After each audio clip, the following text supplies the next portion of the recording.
One of the greatest love stories ever told is, ironically enough, rarely ever told. If you have ever watched or read J.R.R. Tolkien's masterpiece, The Lord of the Rings, you are likely very aware of Aragorn, or the Ranger Strider when we first meet him, and his lady love, the elven princess, daughter of Elrond, Arwen. But outside of their short, whimsical interactions in the Peter Jackson film, most never get to truly know how absolutely epic their love story was. Aragorn, who is the last living heir of Isildur, that was the guy that killed Sauron at the start of the film, for those of you who haven't read the books, cuts off his finger and gets the ring in the Battle of the Ring. And Aragorn is also the great grand nephew of Elrond. And at a certain point, he was living with Elrond in Rivendell. As the last heir of Isildur, he was very likely to be assassinated. And it was while he was there that he first met Arwen, and there was a little bit of an age gap when they first met. You see, Aragorn was this sprightly young age of 20 years old, and when they first met, Arwen was roughly 2,700 years older than that. And as one would expect, she saw him as a child and more of a brother figure, as he had been being raised alongside her other kin by her father in Rivendell. So she didn't really see him as a love prospect, but Aragorn was immediately smitten. As a matter of fact, when he first saw her, he thought she was an elven princess of legend. And of course, the moment he saw her, he fell in love. Of course, this wouldn't be reciprocated until several decades later.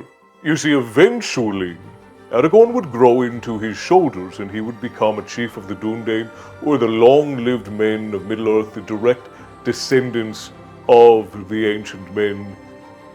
And he would become somewhat of a war hero and one of the leaders of the Rangers of Gondor.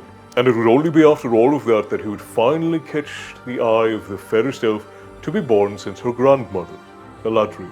You see, at the time he had been off to war as a chieftain of the Dúnedain, the long-lived men who were the descendants of Elros, Elrond's brother. And that's something we'll talk about sometime later. Because yes, that does mean that technically Arwen is Aragorn's cousin, but they are far, far distantly related. As a matter of fact, there are some European nobilities who are still alive today, who still exist, who are more closely related than Aragorn is to Arwen. So I think that they're safe even by today's standards. And you see, shortly after turning to Lothlorien, she would actually fall in love with him, and they would take their vows and become engaged just before the events of Lord of the Rings. But Elrond would withhold his blessing on that marriage and present a prophecy of sorts. He would tell Aragorn that only when he could become king of both Gondor and Arnor, that is the men of the north and the men of the south, would he allow Aragorn to marry his daughter. Elrond also sort of opposed the marriage from the beginning because he knew that Arwen would have to surrender her immortality in order to marry a mortal, in order to marry a man, which is what his brother did all those centuries ago. And somewhat selfishly, Elrond would remain deathless, and he did not want to lose and live on in perpetuity without his beloved daughter. And I don't think any parent would be begrudged for having those particular feelings. And Elrond knew, or at least he thought to a degree, that her having to experience her own death and the death of Aragorn would likely be too much for her to bear, especially considering that everyone she had known and cared about up to that point was immortal like her. And unfortunately, Elrond would be proven correct in this assumption.